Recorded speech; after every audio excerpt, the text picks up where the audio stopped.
Alors, je te regarde toi. ah ben, comme tu veux. Absolument, absolument. Donc, tu es né au Jas et tu es né en 1925, en décembre. Et tu es allé à l'école vers quel âge et à quel endroit? Alors, je suis allé à l'école primaire, quoi, hein, vers 6-7 ans sûrement. Et à Saint-Auban, c'est-à-dire aux Maisons Moulées. Pourquoi à Saint-Auban? Parce qu'il n'y avait pas d'école au Jas ni à la gare. Et ça faisait plus loin d'aller à Château-Arnoux? Ah ouais, il y avait toute la côte et tous les rabinets, là, comme on dit, avec le Mistral et tout. Alors on montait au plateau 2 fois par jour. 2 fois par jour? Et ouais, on montait le matin, on revenait à midi, on repartait à 2 heures, ou à 1 heure, et on revenait on revenait donc après la classe vers 5 heures, 4h30, 5 Et heures. est-ce que tu as des souvenirs précis des lieux, des gens que tu as rencontrés, des maîtres ou des maîtresses ou des camarades? Alors, pour le décor, il fallait traverser la voie ferrée. Et on longeait la voie ferrée sur à peu près 100 mètres. Quand un train arrivait, on se rangeait, mais on n'avait jamais de problème, on n'a jamais eu de problème. Et on était quand même à quelques-uns à la classe. Ensuite, on traversait la route qui va à la gare, et on montait droit sur le plateau. On arrivait donc vers les halles, et on allait en classe, et que les classes étaient derrière les halles. Il y avait plusieurs classes. Et les classes étaient pas mixtes, je crois, hein, il n'y avait que les garçons. L'instituteur qu'on avait, c'était M. Faudon, qui s'appelait. Voilà. Et c'était l'école laïque ou l'école privée? L'école laïque. D'accord. C'était l'école laïque, l'école privée était vers la boulangerie. Comment ça s'appelait? La place Péchini. Ouais. La boulangerie, c'était, comment il s'appelait là? Ouais, je me souviens plus très bien. Querelle, non? Eh? C'était la boulangerie Querelle, non? Querelle, voilà. C'était Querelle. Et donc à l'école, vous y alliez tous les jours? Tous les jours, hein. Même le samedi? Ah, ça, je ne me souviens pas. Je ne me rappelle pas. Non. D'accord. Et qu'est-ce qu'on vous apprenait?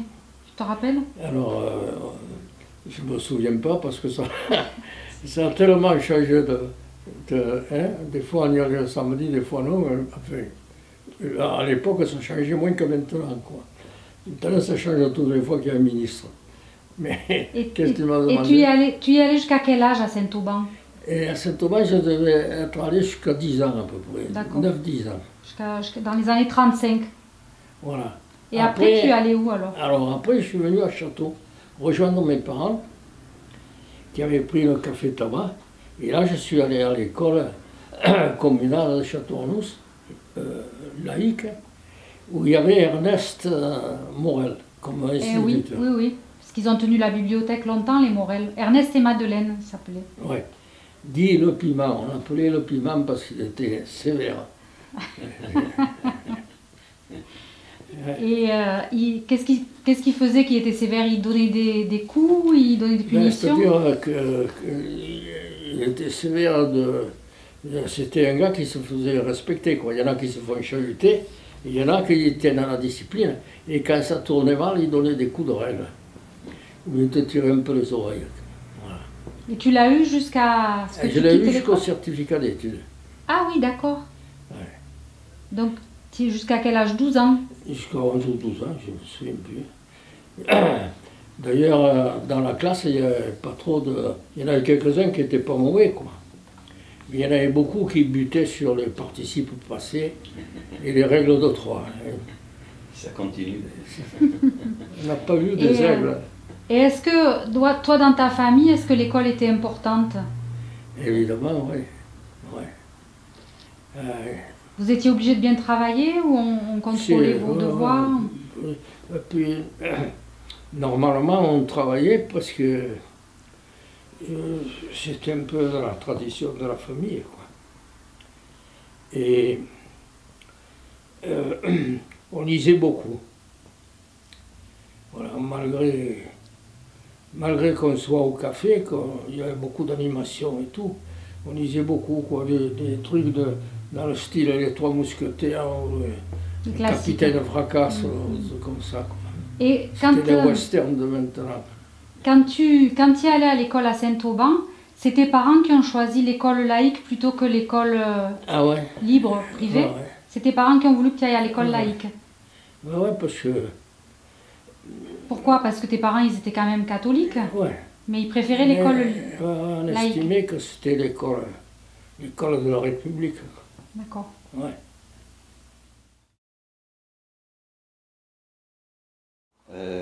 C'est pas forcément insolent de dire que tu es né en 1930, je crois, c'est ça? Tant pis, hein. Qu'est-ce que... Mais pour nous, c'est une richesse. Mais c'était au mois de mai. D'accord. Est-ce que tu peux nous faire part oui. de ce qui te vient à l'esprit concernant ton tout début de scolarité? Et surtout, est-ce que tu peux nous faire partager les raisons pour lesquelles tes parents avaient choisi ce type d'école? Si tant est que ça s'est fait d'une façon délibérée ou au hasard peut-être, hein. Ça peut être ça. C'était même pas le hasard, c'est parce qu'à l'école laïque, j'étais trop jeune, ils ne m'ont pas pris parce que j'étais trop petit, et comme déjà j'étais un peu... C'était à quel âge? J'étais pas normal, je pleurais parce que je voulais aller à l'école. Alors, ma mère, Madame Payan, dont le mari a été maire d'Aimé après, c'est elle qui officiait à l'école laïque pour les petits. Elle a dit non, il est trop jeune, je ne peux pas le prendre. Alors, de retour, ma mère, elle est passée devant l'école dite libre, l'école privée. Et comme je l'emmerdais, elle a dit attends, elle est rentrée, elle a dit vous ne pouvez pas le prendre là. Il sera vite gonflé, il restera l'après-midi, après il n'aura plus envie. La mère Cartier, elle m'a attrapé là, avec ses gros seins, là, les machins, très maternels. Là. Tu gardes des images intéressantes. Elle a dit, j'en pique un en face. Hop, elle m'a dit, oh, viens ici. Et je suis resté là. Et si je peux me permettre, parce qu'il y a des questions qu'il va falloir auxquelles vous devrez répondre. Moi, j'ai commencé là à avoir A, E, O. Et je devais avoir, qu'est-ce que je devais avoir, 4 ou 5 ans, quoi. 5 ans, allez, mettons 5 ans. Alors que maintenant, j'apprends que les mecs, ils arrivent en 6e, ils ne savent pas lire. Il y a un problème, là. Je suis content d'être allé à l'école privée. Mais à l'école laïque, on apprenait à lire, quand même. On a le droit de provoquer un peu. Bon. Heureusement que tu dis que c'est à 5 ans, parce que si ça avait été à 4, c'était du harcèlement. Hein. Je ne sais pas à quel âge. À 5 ans, de temps en temps, ça arrive. En général, on préfère que ça arrive à 6, pour des raisons à la fois psychologiques et physiologiques. La lecture. Bon, oui, mais bon, il y en a certains qui... Mais tu nous poses une question, tu as déjà donné la solution. Tu t'es présenté comme quelqu'un de super motivé pour aller à l'école. Ah, ça c'est vrai. Le problème actuel, c'est que l'école est vécue comme étant une contrainte. Tu ne vois pas chez les jeunes un désir de s'y rendre parce qu'elle n'est plus du tout perçue comme émancipatrice. Il y a des faits qui me sont restés dans la mémoire. C'est par exemple, alors là je devais avoir 8 ans, 8 ou 9, 8 plutôt 8. C'est que il y avait un type, on avait des bureaux, on était à 2, à 3, des fois à 5. Hein. Combien vous étiez par classe? Une trentaine. Et il y avait combien de classes? Et parfois plus. Ils ont fait l'agrandissement, donc il y avait 4 classes, 1, 2, 3, 4, et là-bas il y en avait 1, 2, ça fait 6. Bon, ça c'est pour avoir des idées relativement précises concernant l'organisation, mais je t'ai coupé la parole, donc je te la restitue. Ouais, pendant ce temps j'ai cherché le nom du gars, parce que le nom m'a échappé, mais enfin, c'était le fils du sous-directeur de l'usine de l'époque, et il avait un banc à lui, à côté du maître, tu vois. Ça c'est intéressant, il faut le dire très fort ça. Ça m'avait un peu surpris. Non, mais déjà là, et puis en plus, très franchement, on avait de bons profs, très sévère, mais parfois, il n'était pas trop rigolo. Par exemple, avant de rentrer en classe, on se mettait en rang, là, et en ligne, là, par deux. Il passait, toi, à la fontaine, va te laver les oreilles, tu vois, dégueulasse, en plein hiver. Et c'était toujours les mêmes. Tu vois, c'était... C'était pas des bons français, tu vois, ils n'avaient pas des noms français en tout cas. Et ça me choquait. Il m'a jamais fait ça, hein, tu vois. Si je puis me permettre, puisqu'ils avaient jeté leur dévolu sur ce schéma corporel, à savoir les oreilles, c'était entendu, quoi. Oui, c'était entendu. Mais ça, moi, ça me faisait la peine parce que je les voyais aller à la fontaine, dans la cour, se laver la figure, tu vois. Après, en classe, quand il y a des raisons à ça, hein, quand tu déconnais, quoi.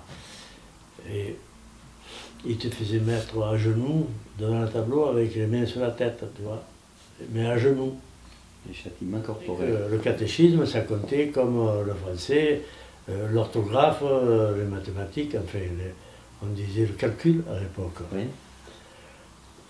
Donc, tu récitais le catèche et tu étais noté pareil. Le dimanche, si tu allais à la messe, on allait à l'école et on allait en rang de l'école jusqu'à l'église. Si tu allais à la messe, ça te faisait 5 points pour la messe, 5 points pour les vêpres. Alors comme j'étais moi déjà un peu politique, je me suis balancé enfant de cœur, comme ça j'avais 10 points toutes les semaines. Et ces points, t'en faisais quoi alors? Eh bien après, tu avais un classement, non? Ah d'accord. Ah oui, ça rentrait c'est une notation, ça donnait des points. Ça rentrait au même titre qu'une discipline traditionnelle. Ah ouais. Ah d'accord. Tu avais droit à, je ne sais pas si à l'école laïque on avait ça, comment ça s'appelle, un truc d'honneur là, je ne sais pas quoi là.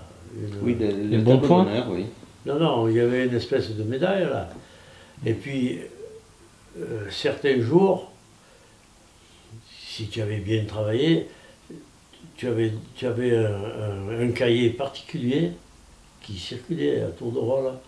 Et tes devoirs, tu les faisais sur ce cahier-là, tu vois. Il doit y avoir des archives extraordinaires à l'école. Oui, parce que l'école dépendait entièrement de l'usine. Ah ben c'est le directeur de l'usine qui, en fin d'année, venait remettre les prix. Alors moi, puisque tu es un peu un intellectuel, tu m'excuseras de dire ça, c'est parce qu'on dirait que c'est un gros mot. C'est une injure, c'est vrai. Tu vas m'expliquer, parce que j'ai eu le premier prix de diligence. Qu'est-ce que c'est, diligence? C'est la rapidité. C'était les voitures de l'époque. C'est la rapidité. L'école maternelle, ça n'existait pas, c'était l'école. On allait à la petite école, puis après on allait à l'école. On ne cherchait pas trop à comprendre. On allait à la petite école, à l'école de Madame Écart. Ensuite, on allait à l'école de Madame Morel, et puis de Monsieur Morel, et c'est là qu'est arrivé Monsieur et Madame Roche. D'accord. Alors, l'école maternelle, tu dis qu'elle n'existait pas. Mais elle n'existait pas, c'était l'école des petits. La maternelle, normalement, on commence à 2 ans, c'est pas ça? Ça dépendait des Ben, nous, on commençait à 4 ans. Moi, je suis allé à l'école à partir de 4 ans. Elle était où, cette école? Eh bien, dans l'école actuelle, complètement, côté... Moi, je dis toujours route neuve. Moi, je sais que quand on allait à l'école, on passait par l'Androne, on disait. Oui. On essayait de grimper contre le mur, on n'y arrivait jamais d'ailleurs, mais ça fait rien, c'était le rituel, on grimpait contre le mur pour essayer de faucher une grenade au Père Arnaud. Et on faisait attention parce que c'est pas lui qui l'avait fait, mais le maçon qui avait fait le mur avait planté des bouts de verre au sommet pour s'accrocher. On risquait plus de s'accrocher les mains que de faucher une grenade. En plus, généralement, elles étaient vertes, donc c'était dégueulasse. Et donc vous êtes allé dans cette école, vous êtes allé de 4 ans jusqu'à quand? Eh bien, je suis allé de 4 ans. Je suis allé donc à l'école de Madame Icard. Alors là, combien de temps on allait à l'école? C'était 2 ans ou 4 ans? Je crois 2 ans. Je crois 2 ans. Après, elle a été remplacée par Madame Donadieu. Et après, donc de chez Madame Écart, puis Donadieu, on passait chez Madame Morel, puis chez Monsieur Morel, et c'est là où sont arrivés les rouges. Monsieur Roche, moi je le situe dans l'année scolaire 50-51. C'est ça, C'est ça? c'est ça. Parce qu'en 51, il a tenté à ses jours. Après. Il est parti de château en 51 puisqu'il a été, nous semble-t-il... Il était toujours à château, hein. Sa femme travaillait, elle enseignait Mais toujours. lui, donc, il a été mis, comme on appellerait aujourd'hui, il a été MAD, mis à disposition, puisqu'il faisait le cinéma éducatif, Voilà. puisque donc il était dépressif consécutivement à Son l'incident affaire. qui s'était produit, à son affaire, sur laquelle on va revenir suite aux révélations que tu vas nous faire. Et ensuite, donc, il a tenté à ce jour, je crois que c'était en 52 ou 53, puisque ça s'est passé à Aix-en-Provence, je crois. Ça s'est passé à Aix-en-Provence où il était en déplacement.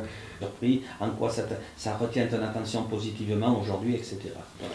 Oui, c'est vrai que on n'était pas habitué à ce genre d'éducation, on va dire, mais on était quand même bien petit pour arriver à juger beaucoup de choses. On le vivait, voilà.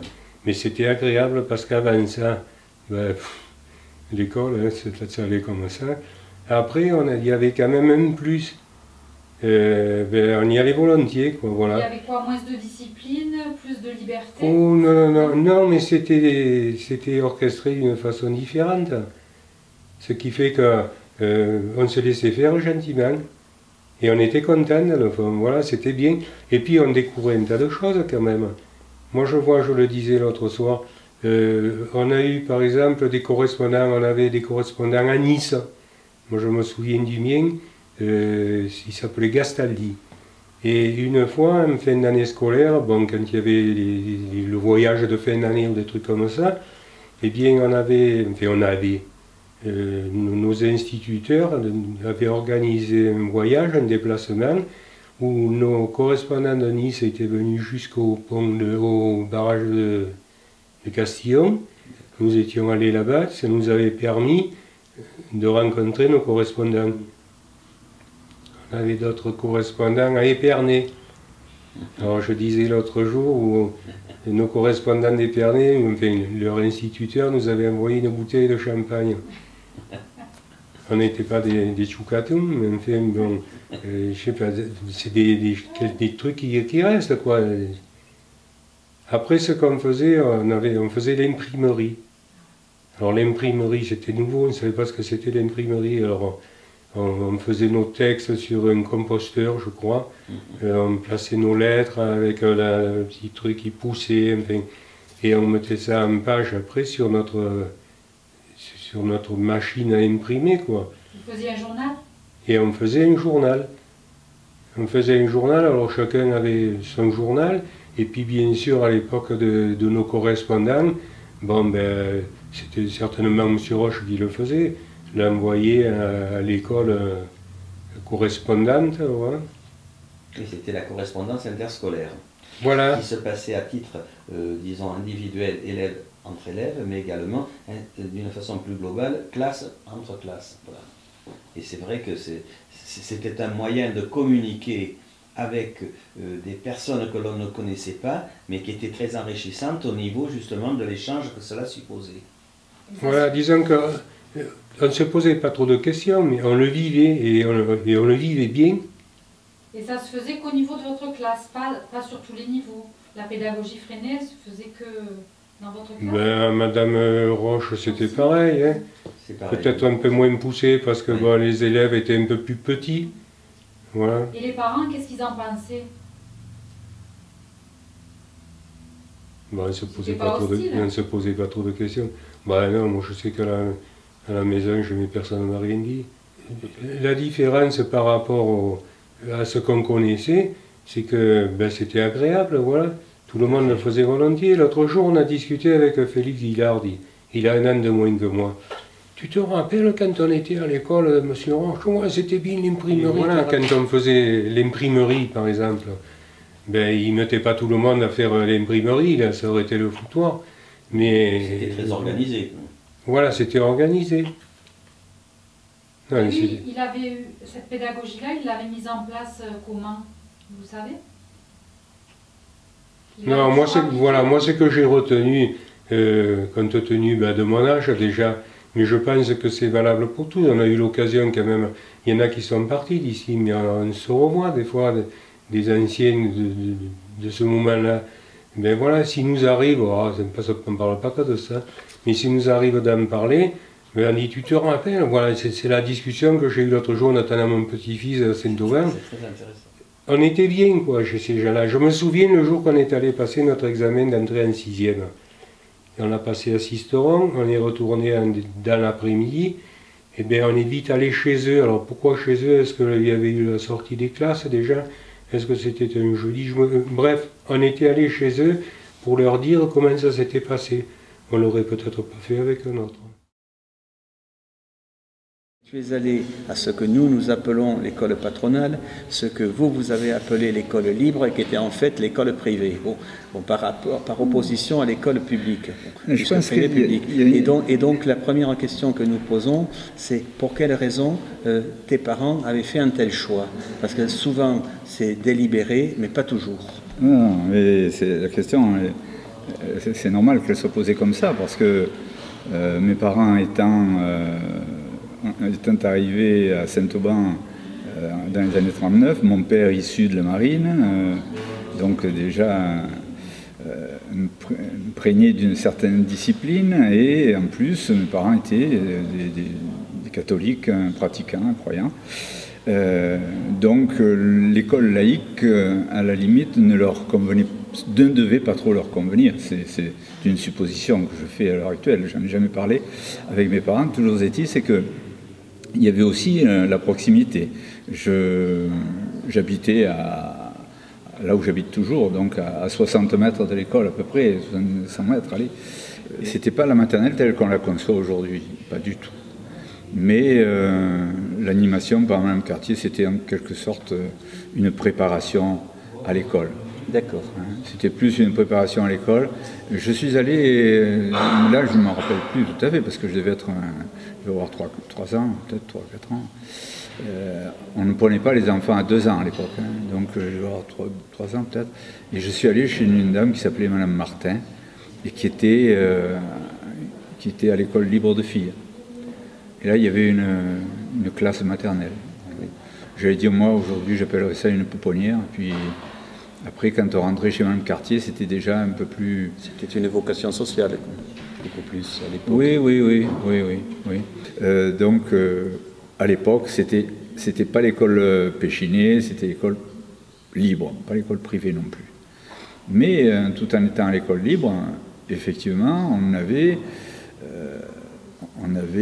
le droit... oui, on avait le droit à la prière tous les jours, pratiquement. Bon. Peut-être que c'était pas tout à fait tous les jours. Ce qui est certain, c'est qu'on avait droit au catéchisme. Et donc le curé Coriol de l'époque venait et on avait le droit au catéchisme comme l'enseignement, une heure d'enseignement traditionnel, normal. Mais n'y étaient pas soumis quand même les enfants qui ne le désiraient pas. À savoir, par exemple, il y en avait, là je t'en ai fait voir, il commençait à y avoir quelques enfants de maghrébins. Donc je me rappelle de Moudjeb, Rabi, tout ça, cela, et on ne les obligeait pas à faire la prière, bien entendu. Et pas plus qu'on les obligeait d'aller à la messe. Mais le dimanche, et c'est là où on peut dire, oui, cette école libre, elle était quand même un petit peu à tendance confessionnelle, quoi. Le dimanche, quand on allait à la messe, ceux qui allaient à la messe y allaient encadrés par les instits de l'école libre. Ça veut dire qu'on ne se mettait pas n'importe où. On était au premier rang de l'église, mais il y avait un instit, soit M. Duvière, généralement c'était M. Duvière qui était là, après ça a été Marcel Cartier, et donc c'était, on va dire, semi-confessionnel, c'était pas très bien défini. En revanche, le côté patronal, on le ressentait à chaque distribution de prix, par exemple, tous les trimestres. Il y avait la distribution des prix. La distribution des prix se faisait en présence du maire, qui était Camille Raymond, en présence du directeur, qui était M. Baraton, en présence du curé, évidemment, c'était une persona grata à l'époque, du directeur de l'école, M. Cartier, et puis des enseignants. Mais il y avait toujours, en prédominance, il y avait le maire et le directeur de l'usine. Il y avait quelque chose qui était un petit peu particulier et que je n'ai pas entendu relater par d'autres copains au courant de ma vie.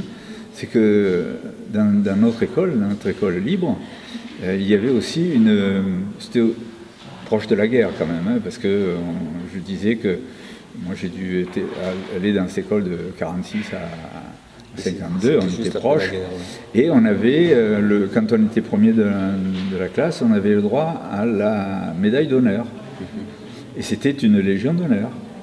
Elle était similaire à la Légion d'honneur avec un gros ruban rouge, je me rappelle, une grosse croix, comme les Légions d'honneur d'aujourd'hui. Et donc on avait le droit, on nous remettait cette médaille d'honneur. Et tu penses que je l'ai eu une fois, hein, c'est pour ça que ça m'a marqué. Et donc à l'époque, on allait chercher le père à la sortie de l'usine, tu vois, à la montée de la côte, là pour lui faire voir, tu vois, papa, j'ai eu la médaille d'honneur.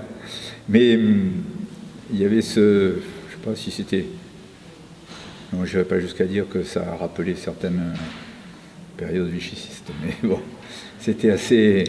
Disons qu'ils utilisaient les mêmes leviers. Oui, voilà. C'était peut-être pas les mêmes objectifs, mais enfin, les outils pouvaient éventuellement conduire à ce genre de comportement. Oui. Et là où on s'aperçoit aussi que c'était une école patronale, hein. Enfin, elle était gérée, elle était administrée par Péchinet, c'est qu'il est arrivé une fois qu'un instituteur avait commis on va dire une bavure assez importante, surtout à l'époque. Cette bavure, il l'a payée dans la nuit. Ça veut dire qu'il a fait la bêtise dans l'après-midi et il a été déménagé dans la nuit. Mais moi, tu vois, en tant que gosse, je ne me rappelle pas avoir été voir l'école laïque. Hein. D'ailleurs, on ne se croisait pas. Si on allait, parce qu'on allait à la douche toutes les semaines, il y avait les douches là où il n'y a plus rien, ça a été abattu là. Donc on allait aux douches toutes les semaines et on ne croisait pas ceux de l'école laïque. Ça se faisait dans une plage horaire différente. On aurait dit plutôt qu'ils avaient peur qu'on se mélange, alors qu'après les cours, hein, on se mélangeait. Une certaine mainmise des écoles patronales à Saint-Auban, pour quelle raison elle a été inscrite par ses parents à l'école publique, car je crois savoir qu'il y a des raisons très personnelles. Oui, donc j'étais à l'école primaire à Volonne pour le cycle préparatoire.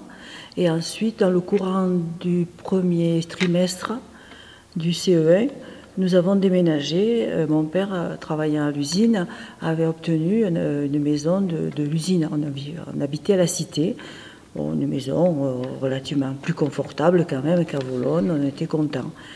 Et cette maison se situait dans la rue Grabinski, la rue qui mène au stade, là, si vous connaissez. Oui. Bon, et c'est pas à cause de la proximité de l'appartement que nous avons été inscrits à l'école Paul Lapie. Hein. Bon, moi, je n'étais pas au courant qu'il y avait deux écoles, mais bon, mon père était certainement au courant. Mais enfin, bon, pour lui, il n'y avait qu'une école, quoi. L'école publique. D'accord. L'école laïque. Parce que ça correspondait à ses convictions. D'accord. Hein, voilà. C'est une vision... C'était l'école de la République. D'accord. Hein, où on développait les valeurs qui étaient les siennes aussi. Voilà, on nous parlait de justice, on nous parlait d'égalité. Voilà. Mais dans notre quartier, il y avait donc quelques enfants qui n'allaient pas à l'école publique. Pour nous, ils nous disaient l'école libre. Et mon père ne supportait pas cette expression, l'école libre. Il disait l'école des curés ou l'école de Péchinet, quoi. Il disait l'école libre, c'est la vôtre. C'est l'école laïque. Tout à fait. Voilà. C'était le slogan de 83, lorsqu'il y a eu des manifestations, disons, excessivement importantes en France pour défendre une certaine idée de l'école laïque. Et effectivement, il était dit qu'à l'époque, en tant que slogan, la seule école libre, c'est l'école laïque. Oui. Les autres sont des écoles privées, patronales, confessionnelles, etc. etc. Oui. Voilà. Bon, mais bon, il paraît, enfin, beaucoup reconnaissent que c'était plus facile si on était à l'école privée, à l'école de Péchinet, pour entrer ensuite à l'usine. Mais ça, mon père ne voulait rien savoir, quoi. Peu importe. Hein. Mon frère et ma soeur n'ont pas fait d'études, mais ils ont travaillé quand même. C'est vrai qu'ils ne sont pas allés travailler à l'usine. Hein. Bon. Mais... Alors, tu faisais état du fait que tu es allé dans le groupe Paul Lapie. Voilà, je suis et qui était, si ma mémoire n'est pas défaillante, qui était flambant neuf à cette époque-là. Voilà, on est arrivé, il venait d'être créé parce que j'avais une collègue, une très bonne amie, qui a fait son CP. Pendant que moi je le faisais à Bologne, elle l'a fait à Saint-Auban, dans une école laïque, mais ailleurs, derrière la Poste. L'ancienne école. Voilà. L'ancienne école. Et son père étant instituteur, il devait être logé, mais ils ont été logés dans de mauvaises conditions. Et après, ils ont intégré le groupe Paul Lapie. Elle m'a dit, pour elle, c'était un palace, quoi. Hein. Parce que dans les conditions dans lesquelles ils étaient logés, ça lui elle y pense maintenant quand elle voit des émissions à la télé, quand on voit les gens si mal logés. Il n'y avait pas de WC à l'intérieur, ouais, etc. Bon, et moi, qui venais de la petite école de Volonne, j'étais époustouflée aussi de voir cet établissement. Dans notre école, c'était sombre. Et puis, il y avait un petit préau. Puis, on était serrés dans la classe. Et puis, il y avait un poêle à bois. Encore, c'était la maîtresse parce qu'on était petits. Et j'avais un collègue qui se rappelle d'avoir allumé le poêle avant de commencer les cours. Et pourtant, il a 2 ans de moins que moi. Enfin, c'était un garçon, puis bon. Tandis que là, on est arrivé dans cet établissement, des grandes baies vitrées, des grandes salles. Même j'y suis retournée encore il n'y a pas longtemps pour accompagner ma petite nièce à l'école de musique. C'était des grandes salles. Et des bibliothèques, enfin. Et puis, il y avait le chauffage central, ce qui était extraordinaire pour moi, parce que je ne l'avais même pas à la maison non plus à l'époque. Hein, j'étais heureuse à l'école, oui. J'aimais apprendre. Et puis de toute façon, on n'avait que l'école pour apprendre à l'époque. Hein. Il n'y avait pas la télévision, on ne voyageait pas, mes parents n'avaient pas le moyen. Bon, j'allais en colonie Péchinet. Là, hein. Mais enfin, grâce à ça, j'ai pu un peu sortir, parce que sinon, c'était difficile. Bon, on était prêts, il y avait des stades. On n'allait pas à l'école le jeudi à l'époque. Bon, mon frère et ma soeur fréquentaient plus les stades que moi. Moi, je n'étais pas très douée. C'était mon cauchemar, un peu la gym. Ouais. Quand je fais le cours complémentaire aussi. Et malheureusement, sur les bulletins, c'est la dernière ligne. Il y avait gym. Mon père, qui était très sportif, restait sur cette. Voilà. Et tes parents, comment voyaient-ils ta scolarité? Est-ce qu'ils étaient exigeants? Est-ce que ton père a surveillé ça de très près? Ben oui, ouais. Parce que, il était sévère pour les notes. Tu as fait état même pour la gym, j'avais de mauvaises notes, je me faisais engueuler. Parce que pour moi, la gym, bon, c'était secondaire. D'abord, sur le bulletin, il y avait écrit, ça ne se fait plus maintenant. Matière principale, matière secondaire. Oui, oui. Hein oui, il était sévère. Et les enseignants, quel était le type de relation? Tu as exprimé le fait que tu as été comblé par Madame Gassin. C'est un cas de figure un peu particulier parce qu'en général, tu retrouves cette scolarité dans les classes uniques, où les sujets sont pris en charge à plusieurs années par la même enseignant. Non, donc, ça a été une chance parce que quand je passais du CO1 au CE2, elle a pris CE2. Par chance, quand je passais au CM1, j'ai appris qu'elle voilà, j'étais vraiment contente. Elle était très exigeante, hein. Très exigeante. Quand on faisait des fautes, elle nous tirait la joue, elle nous faisait un peu mal, tu vois. Mais enfin, on apprenait bien avec elle. Hein. Il y a eu mise en place à cette époque-là de dispositions nouvelles en matière de fonctionnement des écoles de la commune, quelles qu'elles soient d'ailleurs, qu'elles soient de Château ou de Saint-Auban, c'était les écoles de la commune, et notamment des dispositions qui avaient été prises pour qu'il y ait autogestion, responsabilisation des enseignants, des parents, des enfants. Autrement dit, on était assez proche des préceptes de la pédagogie freinée, sans forcément, effectivement, disons, apparaître officiellement comme tel. Je pense que ça doit être 78-79 parce qu'en fait la première partie de ma scolarité je l'ai faite ici à Paul-Langevin, tout d'abord à l'école du Belvédère, où on était encore dans les préfabriqués, où on allait allumer le poêle le dimanche soir avec ma mère puisqu'elle était à Zem à l'époque. Ensuite il y a eu, j'ai fait donc CP, CE2 ici avec Simone Bernard. Et donc le cycle 3, donc CM1, CM2, on descendait ensuite à l'école du village. Exactement. Voilà. Et donc j'ai eu comme enseignant Pierre Cluzel. Oui. Et peut-être pas tous les jours, mais en tout cas une grande partie des après-midi et puis le samedi matin. Donc il y avait des décloisonnements qui étaient organisés où on était tous mélangés. On était systématiquement mélangés. On faisait des choix d'activités, enfin en tout cas de projets sur un trimestre. Et un des souvenirs qui me reste le plus, c'est donc tout ce projet qu'on avait mené avec Pierre Cluzel sur l'élevage des insectes et de tout ce qu'on pouvait trouver dans la nature. Donc on partait dans le Barasson, enfin derrière Château, là-bas, derrière le rocher. Et systématiquement, donc tous les matins, quand on arrivait, on était chargé à tour de rôle de s'occuper, de donner à manger, de surveiller, de faire des petits commentaires et des petits dossiers sur ce qu'on pouvait observer. Voilà.